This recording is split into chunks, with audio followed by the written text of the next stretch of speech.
Voici le message que nous avons reçu sur RTL.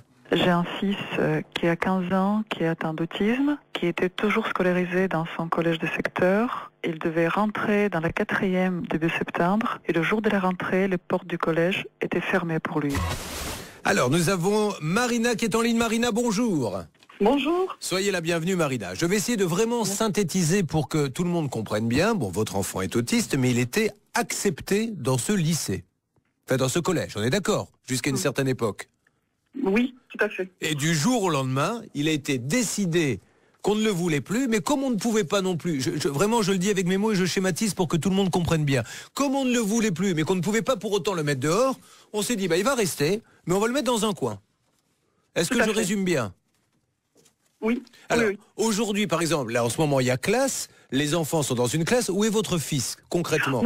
Mon fils doit être quelque part à part, dans une salle, avec un adulte qui le surveille, j'imagine, mais il n'est jamais dans une classe, il n'a pas ses manuels scolaires, il n'a rien. Alors, pourquoi tout d'un coup a-t-on pris la décision de le mettre un petit peu à part ? C'est pas un petit peu, c'est totalement à part. Complètement à part, oui, c'est pas au fond de la classe, hein, c'est carrément dans une autre pièce, hein, il faut quand même le dire. Tout à fait. Donc, c'est une pression qui m'a fait inscription académique et collège pour que je le retire d'éducation ordinaire, d'établissement ordinaire, parce que c'est la pression qui est faite à tous les parents des enfants autistes. D'accord. Alors, Maître Fellono, je voudrais que l'on puisse analyser ça. Moi, ce que je ne comprends pas, je peux comprendre qu'un collège, qu'une école dise on ne prend pas d'enfant autiste, bien qu'il y ait une loi, parce que notre personnel n'est pas formé pour s'en occuper. Mais alors, en prendre un pour aller le mettre, excusez-moi, dans un placard, ça me paraît complètement incohérent. En prendre un pendant plusieurs années. Et ça marche, puisque moi, j'ai sous les yeux le bulletin scolaire de Timothée. Il était en 5e l'année dernière. Et donc, ça se finit par appréciation globale de l'équipe pédagogique. Timothée se sent bien en classe et au collège et a gagné en concentration. À ce jour, il ne peut être évalué sur ses compétences attendues. C'est un élève de 5e. Donc finalement, qu'est-ce que l'on voit ? On voit un enfant qui se sociabilise, qui est là dans ce cursus normal, qui est d'ailleurs une volonté de la loi, mais qui est un droit constitutionnel, Julien. La loi de 2005 sur le handicap n'a fait qu'appuyer sur certains moyens. L'accord des parents n'est requis que pour un cas, si on veut déménager cet enfant d'une école de quartier pour une école spécialisée. Voilà. Et aujourd'hui, il est inscrit dans cette école. Il n'y a aucune raison, si ce n'est la discrimination, de le mettre à part. Il est inscrit dans cette école et nulle part ailleurs. Un mot de Blanche de Grandvilliers. Oui, on est d'autant plus choqués, Julien, que sur le plan juridique, il y a des textes, il y a des décisions qui ont été prises. Et aujourd'hui, au regard des recours qui ont été formés par la maman, l'enfant doit obligatoirement être réintégré. Il y a eu effectivement une décision de la maison départementale des enfants handicapés de l'orienter dans un établissement médico-social, comme ils en ont le droit, mais la maman a fait un recours et le recours est suspensif, donc il doit être admis. Alors nous avons lancé tout de suite Hervé Pouchol qui est parti à Lyon, mesdames et messieurs, pour RTL et pour vous, pour essayer d'avancer. Où vous trouvez-vous, Hervé Pouchol ? Bonjour. Écoute, bonjour mon cher Julien, je me trouve non pas en croisière mais bien à Lyon, à la Croix-Rousse. En parlant de croisière, je suis passé devant le théâtre de l'Odéon, vous allez passer, il y a déjà du monde, hein. Enfin bon, ils attendaient pour un autre spectacle, mais bon, en tout cas, vous êtes le 10 octobre. Je suis là à la Croix-Rousse, devant ce lycée, et bien entendu, on va aider Marina. Marina, on peut donner, vous avez entendu ce petit accent adorable, on peut donner une petite précision, vous êtes d'origine ukrainienne, une jolie femme blonde qui est donc avec nous et que nous allons aider ce matin. Et dès que vous m'aurez donné le feu vert, eh bien j'essaierai de franchir la première porte du SAS qui va me permettre de rentrer dans ce fameux lycée. Pendant ce temps-là, Bernard Sabat, vous préparez les numéros du collège, de la direction académique, du rectorat, du ministère de l'Éducation, au service communication. Nous allons faire feu de tout bois pour aider ce jeune gamin qui doit vivre ça comme un traumatisme, parce qu'être tout seul, du coup, du jour au lendemain, on te dit, toi, tu sors de la classe, tu vas passer tes journées entières. C'est long, une journée de classe dans une salle toute seule. En plus, il faut le surveiller. Donc, c'est complètement aberrant. Et même les copains, du coup, ils disent, mais où il est maintenant notre copain ? Qu'est-ce qu'il a fait de mal pour qu'on le punisse rapidement, Blanche ? Surtout qu'il ne dérange absolument pas en classe. Bon, allez, vous vous rendez compte qu'il y a là un vrai scandale, c'est vraiment le pot de terre contre le pot de fer, et ça peut arriver à n'importe qui. C'est pour ça que nous allons intervenir. Bonne matinée à vous tous, il est 10h moins le quart, duplex à Lyon, une maman en colère. Son fils est autiste, il est accepté dans un collège où tout d'un coup on dit, finalement on n'accepte plus. Mais comme on ne peut pas le mettre dehors et qu'il y a un appel et que l'appel n'est pas suspensif, on est obligé, et suspensif, on est obligé de le garder. mais on va pas le garder dans la classe. On va vous le mettre dans une autre pièce tout seul toute la journée. On va voir qui va craquer le premier. Et Julien, surtout, on ne l'a pas prévenu. Pendant l'été, ils ont cherché avec un conseil de discipline à exclure cet enfant. Et la décision a été de ne pas exclure cet enfant. Le conseil de discipline s'est déclaré incompétent. C'est sympa pendant les vacances. Les parents sont pas là, l'enfant n'est pas là. Et donc, c'est le 3 septembre, le jour de la rentrée scolaire, qu'on a dit à tous les enfants, vous rentrez, mais pas toi. Bon, je voudrais vous faire écouter un message qui nous a été envoyé par Églantine Émeillé, qu'on retrouve d'ailleurs le week-end matin sur RTL. Églantine Émeillé était très très jolie présentatrice qui anime pas mal d'émissions et qui a une association puisqu'elle a elle-même un enfant autiste qui s'appelle un pas vers la vie, dont je suis l'un des parrains. Et donc elle connaît parfaitement ces galères de mère de famille ayant un enfant autiste. Et voilà ce qu'elle nous dit. Je suis évidemment extrêmement choquée, mais pas surprise, parce que il y a beaucoup d'enfants à qui ça arrive malheureusement. Ce qui est déplorable, c'est d'abord il y a une loi quand même qui normalement autorise, et plus qu'autorise, ils n'ont pas le choix. Les enfants autistes, comme les autres enfants handicapés, ont droit d'aller dans l'école de leur quartier. On n'a pas le droit de les refuser. Le problème, c'est qu'encore une fois, c'est une loi qui a été mise comme ça, c'est très bien, sauf qu'ils n'ont sans doute pas prévu et pas formé les enseignants et le personnel éducatif. Maintenant qu'un directeur décide de rejeter du jour au lendemain, sans prévenir un enfant, on n'imagine pas les conséquences d'un choc pour un enfant autiste. Il a fallu du temps à Timothée, j'imagine, pour s'habituer à l'école, pour prendre ses marques vis-à-vis de ses camarades, vis-à-vis des lieux. S'il y est bien, même s'il n'a pas le niveau scolaire des autres, je ne connais pas Timothée, je n'en sais rien, mais ce qui est important, c'est le contact social. S'il y est bien, le rejeter du jour au lendemain ou lui proposer un autre établissement, c'est pas possible. Alors, nous allons nous tourner vers Hervé. Est-ce que Marina a entendu le témoignage ? Marina, je vous écoute. Oui, c'est résumé très bien la situation de mon fils. Allez, on y va, c'est parti Hervé, vous entrez maintenant s'il vous plaît dans ce collège, vous essayez de parler au directeur. Si vous êtes bloqué, vous me le dites et Bernard appelle tout de suite pour qu'on vienne vous voir. Alors j'ai réussi à passer par la porte avec badge en suivant une personne. Là, je franchis, donc je suis à l'intérieur du lycée et je vais donc me trouver à l'intérieur du lycée. Bonjour madame. Ah non, me dit-on, je ne sais pas qui est cette dame. Je suis Hervé Pouchol, nous sommes en direct sur RTL. Visiblement, nous avons été repérés parce qu'il y a plusieurs personnes qui nous attendent dans l'accueil. Vous êtes qui madame? Alors cette dame repart, visiblement personne me parle. Vous êtes monsieur? Pourrais-je parler à monsieur le proviseur, s'il vous plaît? Il n'est pas disponible? Vous êtes gentil de pouvoir lui dire? Alors en parallèle, Bernard, s'il vous plaît, en parallèle, vous essayez d'appeler donc RTL, monsieur. le collège de la Tourette. Voilà. Le collège de la Tourette qui se trouve à Lyon, boulevard de la Croix-Rousse. Et je crois que le principal est monsieur Subtil. Monsieur Subtil, absolument. Il faut prendre rendez-vous. Bon, visiblement, c'est un peu la folle. D'accord, on l'appelle. En parallèle. Essayez de rester là, expliquez calmement et nous on appelle en parallèle. Sarah, s'il vous plaît. Nous sommes avec l'adjoint du principal. Super. Visiblement, monsieur Heras, qui est au téléphone, qui ne s'est pas présenté, c'est Marina qui l'a reconnu. Et là, actuellement, la situation est assez bloquée. Alors, car ils ont fait venir le personnel de... Hervé, je vous coupe 2 secondes. Ça sonne sur une autre ligne. Essayez d'avancer, d'expliquer votre venue à ce monsieur. Pendant ce temps-là, ça sonne. J'espère avoir quelqu'un au collège de la Tourette, à Lyon. Sinon, derrière, nous attaquerons le rectorat puis le ministère de l'Éducation, puisque, comme l'a dit Églantine, il y a une loi. Donc, et puis ça nous donnera l'occasion, je ne vous le cache pas, d'appeler notre ministre, que je trouve personnellement, c'est peut-être la plus belle ministre que nous ayons eue depuis des années et des années. Je lui trouve un charme fou. Je ne fais pas de politique, mais j'ai quand même le droit de porter un jugement. Vous récupérez l'appel Bernard, je fais une pause et pendant ce temps-là, s'il vous plaît, Sarah, vous attaquez de votre côté le rectorat de l'Académie de Lyon. Nous faisons feu de tout bois. Hervé, toujours pas de nouveau de votre côté? Écoutez, le principal adjoint est au téléphone enfermé dans la loge de la concierge. Visiblement, il est en train de discuter, ou j'imagine, avec monsieur Subtil, le principal. Nous sommes dans une salle d'attente et pour l'instant... Mais est-ce qu'ils savent pourquoi vous êtes là? Oui, ils ont reconnu la maman. Bien entendu. Bon. Et je n'ai même pas eu le temps de leur expliquer pourquoi, la raison pour laquelle nous nous trouvions là, mais ils l'ont compris. Bon, donc on rappelle à ces gens-là qui ont peut-être eu le temps de se brancher sur RTL que nous voulons simplement comprendre pourquoi... J'ai le principal adjoint, monsieur, qui sort. Alors expliquez-lui. Monsieur, est-ce que vous pouvez nous expliquer ce qui se passe? Est-ce qu'on peut rencontrer monsieur Subtil? Ou alors voyez avec lui, demandez-lui simplement pourquoi cet enfant... Alors demandez-lui pourquoi, comme on est sur l'antenne d'RTL, cet enfant est mis à l'écart maintenant s'il trouve ça normal. Nous aimerions savoir pourquoi cet enfant, l'enfant de Marina, est mis à l'écart.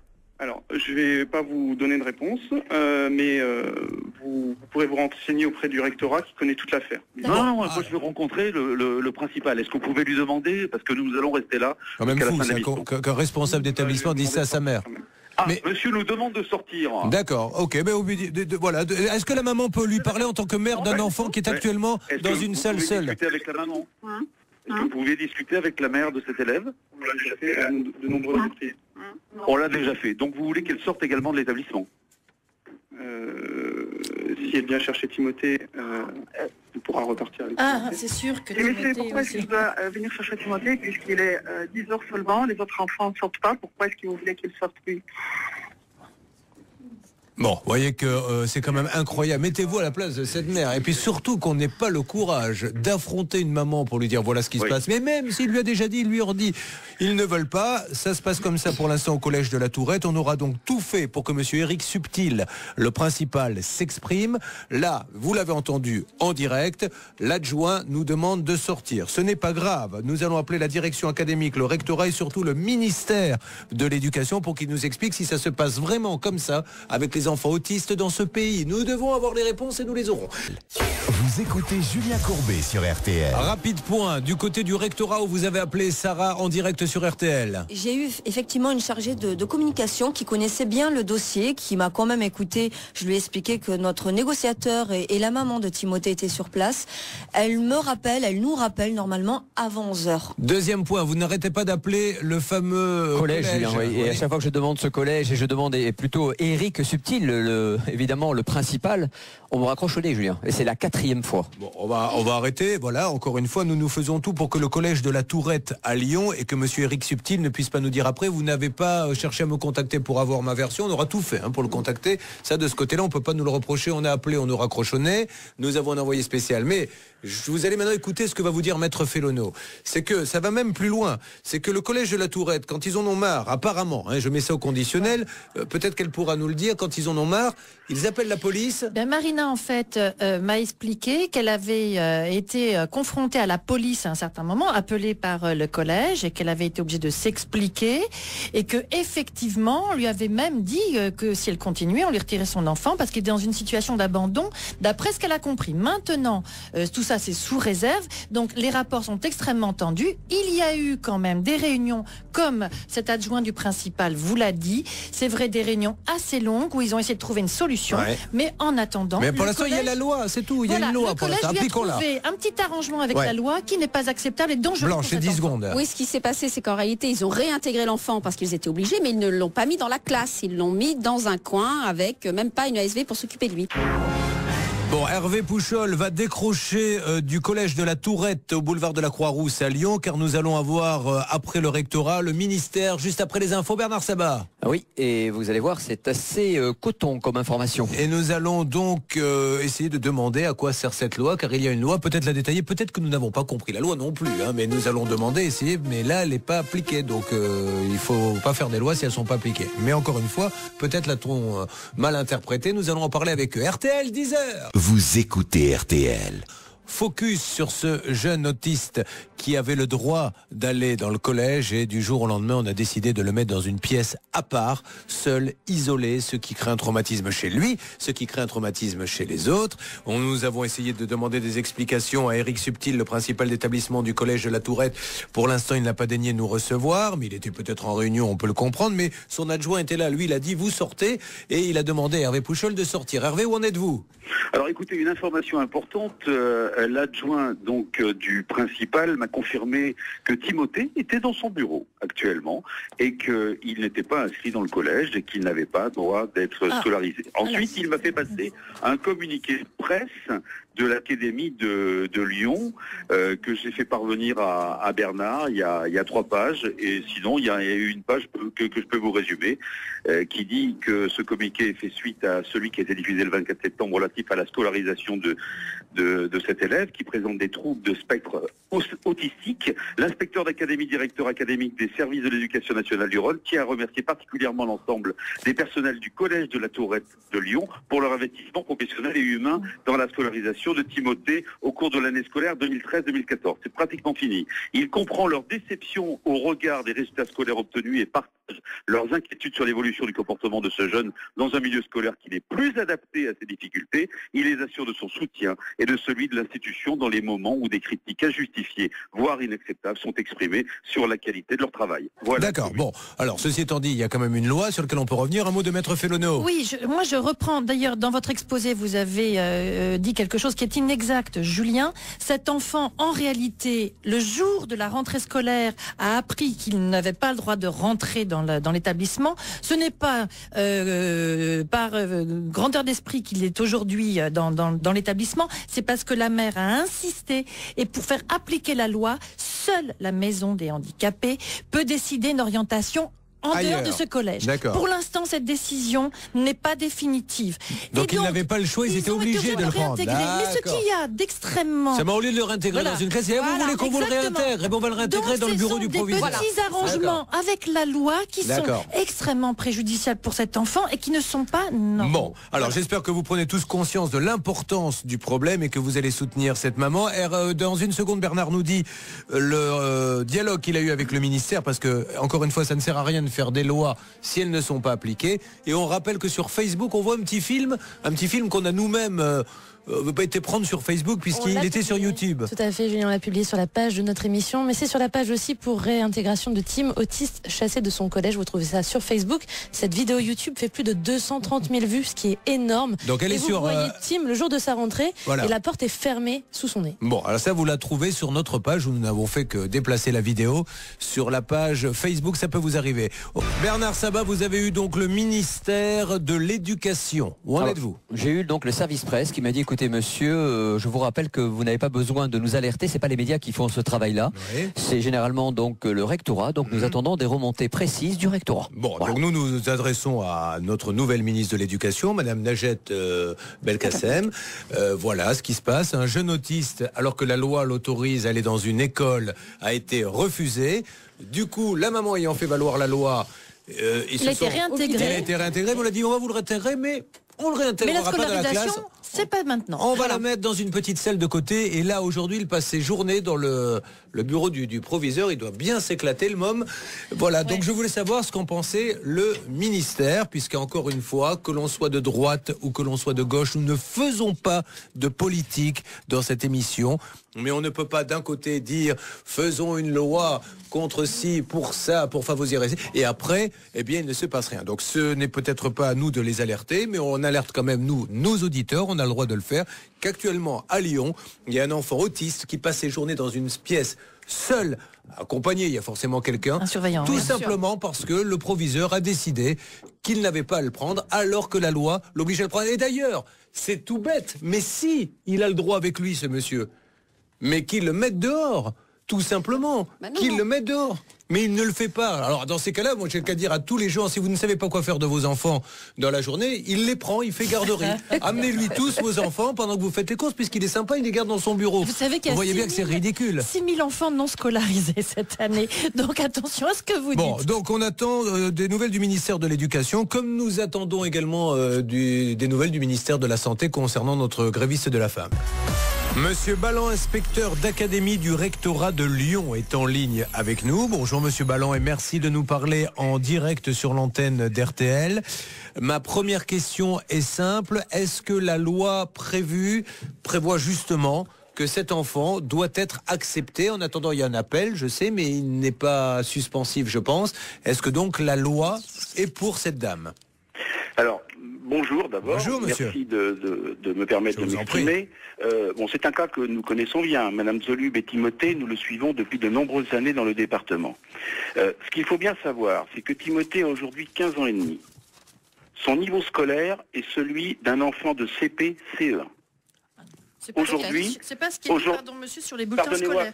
Excusez-moi, monsieur, mais est-ce que je m'exprime ou est-ce que l'on me coupe? Non. Alors, monsieur, c'est comme vous voulez. Soit vous dites tout ce que vous voulez, on reprend après, mais c'est juste qu'on a les bulletins scolaires, c'est pas du tout ce qui est marqué dessus. Donc. Mais il suffit, monsieur, que vous veniez dans mon bureau et je vous montrerai les cahiers. Mais alors, les bulletins scolaires que j'ai sont des faux, alors? Monsieur, ce qu'il faut savoir, monsieur Courbet, c'est que cet enfant a un niveau pour lequel la MDPH a recommandé une orientation en août dans une décision qu'elle a prise en IME. C'est une décision qui était prise en août. Oui. Madame Zolub a fait appel de cette décision. Oui. C'est vrai que cet appel est suspensif. Voilà. Normalement, le tribunal pour le contentieux et l'incapacité, sa décision sera prise le 6 octobre. Alors, expliquez-moi, comme c'est suspensif, monsieur, pourquoi il n'a pas le droit au cours? Alors, tout simplement, monsieur, parce que la MDPH a pris une décision dans laquelle elle me demande de ne pas mettre un auxiliaire de vie scolaire. D'autre part, le fait nouveau, c'est que la fin de l'année scolaire a été très difficile dans ce collège. Je veux apporter ici un soutien très fort aux enseignants de ce collège. Depuis plusieurs années, ils ont fait la preuve qu'ils étaient capables d'accueillir cet enfant. Pardonnez-moi, monsieur, c'est très important. D'accueillir cet enfant dans de bonnes conditions. Aujourd'hui, eux-mêmes disent leur incapacité à traiter la scolarité d'un enfant. J'ai compris. Alors, monsieur, oui, mais ceci attendez, monsieur. Oui, mais enfin, excusez-moi, on va revenir sur le bulletin que j'ai sous les yeux. Hein. Vous me dites que c'est un mauvais élève, alors vous m'expliquerez, je peux vous donner même le nom. Mauvais, monsieur. Pardonnez-moi, alors, ok, je vais vous lire le bulletin. Appréciation globale de l'équipe pédagogique à qui vous avez rendu hommage, monsieur. Timothée se sent bien en classe et au collège et a gagné en concentration. À ce jour, il ne peut être évalué sur des compétences attendues d'un élève de 5e, mais sur tout ce que je vois, des progrès dans l'attention en classe, l'attitude en cours est agréable et positive, éducation. Timothée a fait de gros progrès dans la concentration anglais, une attitude très positive, histoire et géographie. Il fait des progrès dans la concentration. Français, Madame Cadopère, Timothée fait des efforts pour rester calme en cours, il a progressé dans l'utilisation. Il ne fait que des progrès, ce gamin. Et les professeurs le disent, aucun ne marque cet enfant, on ne peut plus le gérer, il faut faire quelque chose. C'est ça qu'on ne comprend pas. Monsieur, aujourd'hui, la situation qui est le rapport des enseignants, ce que je vous dis là, moi, ce sont les enseignants qui sont venus... Mais moi, ce que je vous lis, c'est les enseignants, monsieur, j'ai leur nom, c'est marqué en face, Madame Cadopère, Madame Augier, monsieur, Madame Raymond. Pardonnez-moi, mais je souhaite rester calme aussi. Ce que je veux vous dire, c'est que les enseignants, lorsqu'ils évaluent un élève qui a des difficultés particulières, ils positivent toujours l'attitude, et c'est tout à leur honneur.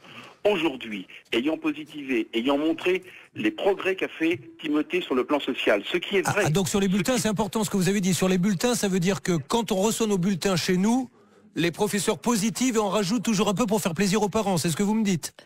Je dis, monsieur, simplement que sur des enfants de ce type, et peut-être n'êtes-vous pas marqué, vous, par un enfant de ce type, mais ça veut dire aussi que les enseignants sont très attentifs. Je suis parrain d'une association d'autistes, monsieur, donc je les côtoie tous les jours.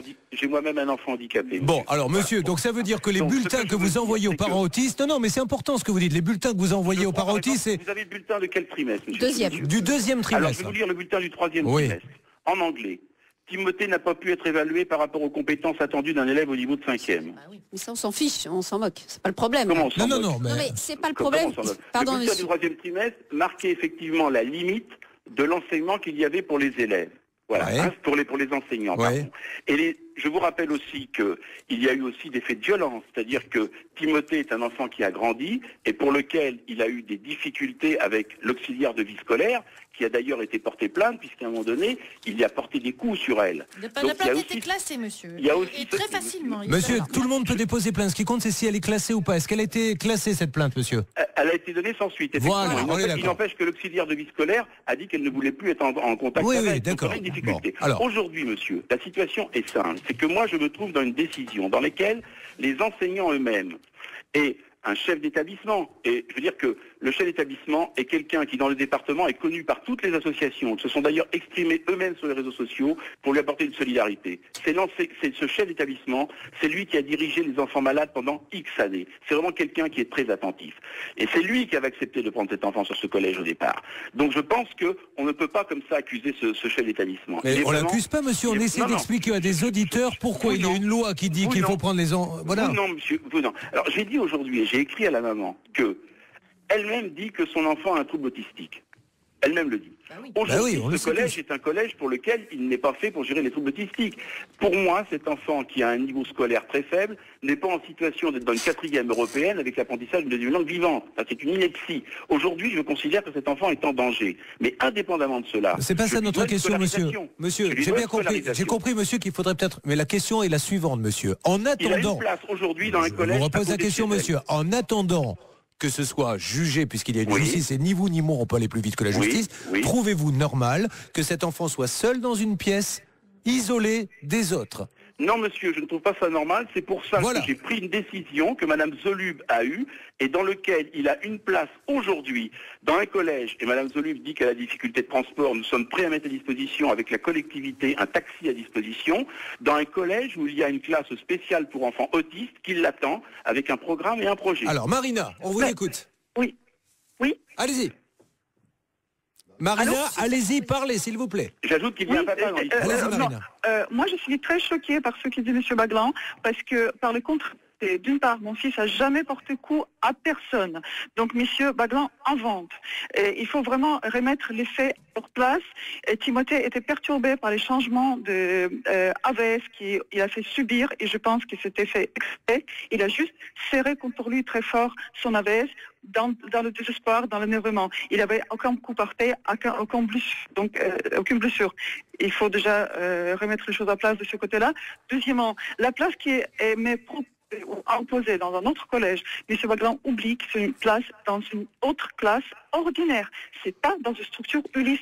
J'ai tous les documents. Alors expliquez, Maître Fellono, rapidement. D'après ce que j'ai compris, effectivement, le motif, ce serait de dire pour le bien de cet enfant, il faut le mettre dans une classe spécialisée. Or, la proposition qui est faite, c'est de le mettre dans une classe normale, parce qu'il n'y a pas de place pour lui dans une classe spécialisée. Non, donc, madame, pardonnez-moi de vous interrompre. Il y avait une place l'an dernier qu'on a indiquée à Madame Zolub, mais elle n'en a pas voulu. Oui, c'est son droit d'ailleurs, monsieur. Bien sûr. C'est la loi. Mais donc effectivement, monsieur. Non, mais là, je parle de la solution dont vous avez parlé pour maintenant. Donc là, c'est dans une classe normale. Alors, partir d'une classe normale pour être dans une classe normale, je vois pas trop. Non, mais monsieur, en attendant, monsieur, monsieur, vous qui avez un enfant. D'accord. Non, pas du tout. C'est le mettre dans un collège où il y a un maître spécialisé pour les troubles autistiques. Monsieur, aujourd'hui, il y a une situation conflictuelle et un conflit, ça se résout avec le temps et par le dialogue. Il y a un papa aussi, monsieur, dans le coup. Il n'a aucune autorité parentale sur il a l'autorité parentale. Absolument pas, monsieur. Exactement. Mais pas sur les. Laissez-moi finir ma phrase. Mais il a une pas en ce qui parentale, concerne, bien sûr, mais pas en ce qui concerne la scolarité. Voilà. Il ne l'a pas, monsieur. Ça vous le saviez peut-être pas, mais vous le savez maintenant. Bien sûr que si, je le sais. Mais il a une autorité parentale. Il y a quand même son mot à dire. Pas le scolaire, monsieur. C'est ce qu'on me tue à vous dire. Ne soyez pas obtus. Il y a un jugement qui dit il n'a pas son mot à dire sur le scolaire. Pourquoi me dites-vous que je suis obtus? Parce qu'on est en train de vous dire que le papa n'a pas l'autorité sur le parental, sur tout ce qui sur les choses scolaires, et vous me dites mais si, il y a une autorité parentale. Donc je vous le redis, le père bien sûr que le père a une autorité parentale, mais le juge a décidé que ça ne serait pas sur les affaires scolaires. Donc n'en parlons pas, ça sert à rien, monsieur. Vous êtes d'accord avec moi? Je dis simplement qu'il y a un papa qui s'exprime. Oui, voilà, et il y a un juge qui a dit sur les affaires scolaires, le père il a rien à dire. Il l'a dit pour le moment d'ailleurs, puisqu'il y a un appel. Non.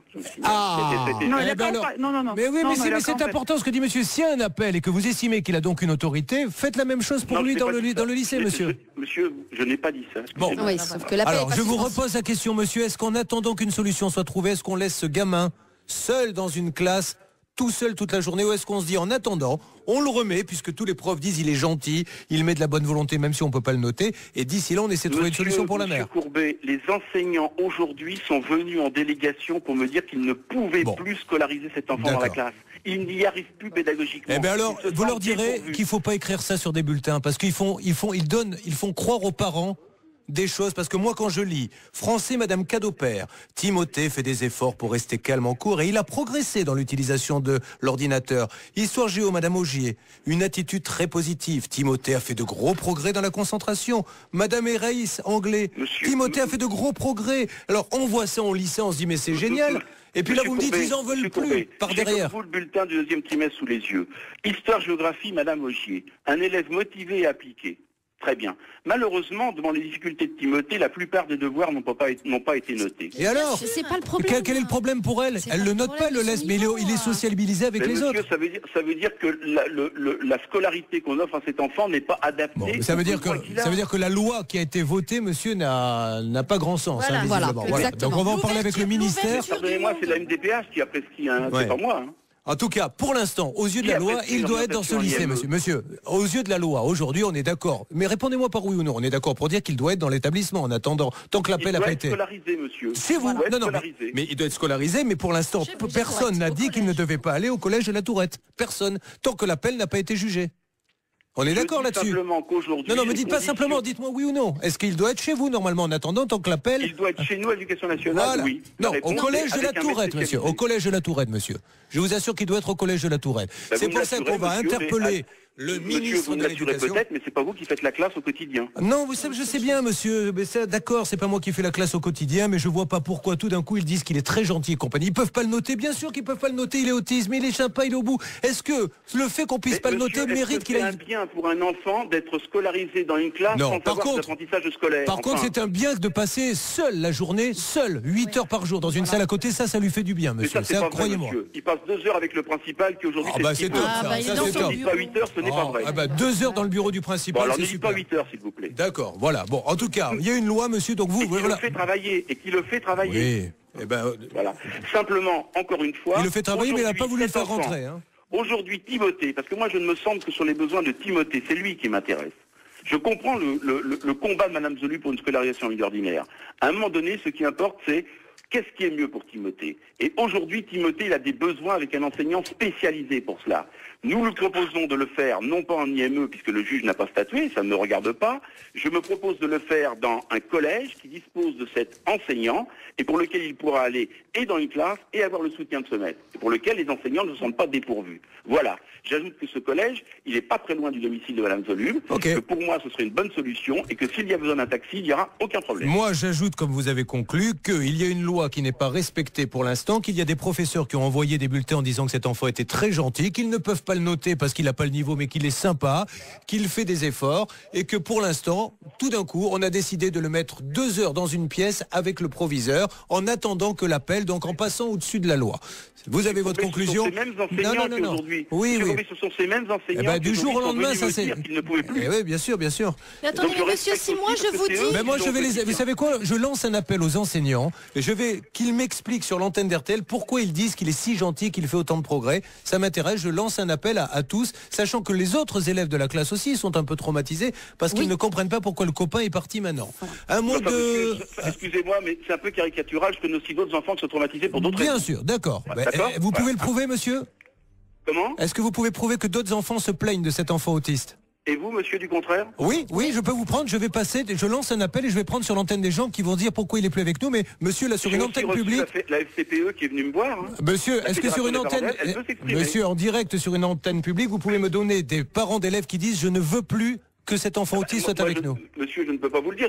D'accord, on est bien d'accord. Alors, La allez-y. FCPE peut s'exprimer si vous les appelez, monsieur. Un témoignage. Mais surtout d'une pétition, Julien, juste pour rappeler à tous nos auditeurs qu'il y a une pétition. Pétition pour que Timothée Auty soit accueilli dans son collège de référence. Il y a plus de 49 954 signatures à l'heure actuelle. Bon. Donc vous retrouvez tout ça sur notre page Facebook. Et si des parents nous écoutent et sont dans la classe de Timothée, ben n'hésitez Bien pas sûr. à nous Et contacter. si vous estimez qu'il n'a pas à y être non plus. L'intérêt qu'on a, c'est la scolarisation Oui. de Timothée dans de très bonnes conditions. Il n'y a que ça qui me guide. Que ça. Et que ça, et en attendant, vous le mettez dans un bureau avec le proviseur, en attendant Non, monsieur, que la en solution soit attendant, trouvée, vous le mettez à en part. attendant, Mais si, monsieur, l'enseignant mais si. spécialisé l'attend tous les jours Oui. dans le collège que j'ai indiqué. D'accord, mais en attendant que la maman soit d'accord, vous avez décidé de le sortir de la classe et de le mettre seul avec le proviseur 2 heures par Je jour. n'ai pas décidé, Ça ce sera sont ça. les enseignants qui me l'ont Peu demandé. importe, les enseignants qui ont marqué Vous êtes leur qu'il supérieur était hiérarchique, très tout se gentil passe bien. et qu'il faisait de gros progrès. Monsieur, on peut ne pas être d'accord. Je vous remercie en tout cas d'avoir parlé. Vous avez votre point de vue, j'ai le mien. Et le mien n'est peut-être pas le bon, c'est peut-être le vôtre et vice-versa. Les auditeurs se feront maintenant juges. Et puis le ministère de l'enseignement va devoir nous expliquer si une loi... Oui, j'ai compris, monsieur.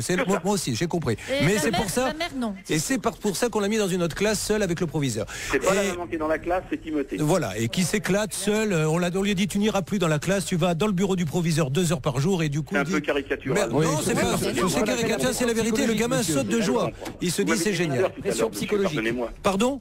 Vous m'avez dit 8 heures tout à l'heure. Et Oui, puis, alors c'est je me fait suis. comme Alors les autres attendez, je présente mes excuses à tous ceux qui nous écoutent. J'ai dit 8 heures tout à l'heure, c'était une ânerie sans nom. Il est sorti de la classe, on lui a dit tu n'as pas le droit d'assister au cours, tu passes 2 heures avec le proviseur dans le bureau. Et alors le reste du temps, il fait quoi, monsieur? Dans le couloir. Monsieur, il fait quoi le reste du temps après les 2 heures? Mais monsieur, Madame Zolub elle-même avait souhaité qu'il ne soit pas scolarisé à temps complet. Elle le sait très bien. Il est incapable de garder. Il fait son quoi, attention à temps Marina? complet. Marina, il fait quoi après être passé dans le bureau du Monsieur, proviseur? Marina, madame, s'il en vous fait- plaît, monsieur, oui, vous ne vous oui, appelez pas oui, Marina. je vous écoute. Il fait quoi après En les fait- 2 heures? Sans aucun problème, il peut aller. Marina, s'il vous plaît, Alors, c'est à oui, vous que oui, je parle. oui, Qu'est-ce qu'il fait après les 2 heures, s'il vous plaît? En fait, après 2 heures, on la retire de collège parce que pour moi, c'est insupportable de savoir qu'il fait rien. On rentre à la maison et c'est moi et mon mari, donc c'est pas le père de l'enfant, mais c'est mon mari, on s'est relève que cet enfant, on essaie de le faire travailler. Moi-même, je suis professeur, je dois aller travailler. Allez, c'est très difficile pour nous. Merci en tout cas Monsieur Balland d'avoir eu vraiment, j'apprécie, il est venu, il a parlé, on peut ne pas être d'accord mais il a pu donner sa version des faits, l'inspecteur d'académie. Éric Subtil, le principal d'établissement, peut parler quand il le veut et à partir d'aujourd'hui, les profs aussi peuvent intervenir pour nous expliquer pourquoi ils disent qu'il est si gentil mais qu'ils n'en veulent plus maintenant. Parce que le bulletin, on va le mettre en ligne si vous le voulez bien sur Facebook, la page ça peut vous arriver que tout le monde voit. Merci pour votre écoute, Monsieur Courbet. Merci Monsieur Balland, merci à vous. Et puis on appelle le ministre maintenant à nous parler parce que là, visiblement, chacun fait son interprétation de sa loi et il suffit que les professeurs disent on ne veut pas pour que la loi ne soit pas appliquée. À tout de suite sur RTL. Pour ceux qui veulent se faire une opinion sur le gros dossier de la journée, nous avons publié sur la page Facebook, ça peut vous arriver, le bulletin de notes du 2e trimestre. On voulait publier celui du 3e trimestre que détient le proviseur que nous n'avons pas, mais il ne veut pas nous le faxer, il veut que l'on vienne le chercher. On est d'accord, hein, Sarah, c'est ça? C'est exactement ça. Il veut l'autorisation de la maman en fait. Il voulait l'autorisation de la maman, mais quand je m'apprêtais à lui passer Marina, il m'a finalement dit non, il faut l'autorisation des professeurs. Personnellement, je les connais pas. Je crois qu'il n'y a pas de diffamation possible quand on publie. Je crois que c'est quelque chose qui est tout à fait public. Et puis ça permet, voilà. Mais on ne demande qu'à avoir des arguments de gens qui disent, et ça sera mon dernier point. Maître Fellono, elle ne demande pas à ce qu'il ait un enseignement spécial. Elle dit juste, laissez-le au fond de la classe, c'est à lui de s'adapter. C'est à lui de faire l'effort de concentration. On sait qu'il a un peu de retard, mais on sait également qu'il ne nuit pas aux autres, qu'il ne les perturbe pas, et on ne demande pas à ce que le prof vienne se mettre à côté de lui, il passe 2 heures et délaisse les autres. Certainement pas, ça voilà. C'est le job de l'auxiliaire de vie scolaire, mais en aucun cas les enfants n'ont droit à un programme particulier, voilà. C'est à eux de suivre, c'est à eux de se débrouiller. Et ça se passe bien, puisque sur le bulletin, comme on voit, ils disent tous, et il fait des efforts. On le note pas parce qu'évidemment il est en retard, mais j'ai nulle part vu, il embête les autres. Donc c'est pour ça qu'on comprend pas cette drôle de décision. Oui, c'est pour ça que quand on nous a dit il a un niveau équivalent à un enfant qui est en CP, c'est pas le problème aujourd'hui. Ah oui. On le sait, ça date pas d'hier. C'est pour ça qu'il y a une loi c'est pour ça d'ailleurs qu'on a fait une loi pour que les autistes puissent intégrer et soient sociabilisés. Nous allons revenir sur ce dossier, bien sûr, avec le ministère de l'Éducation. Sarah vient de se charger du dossier.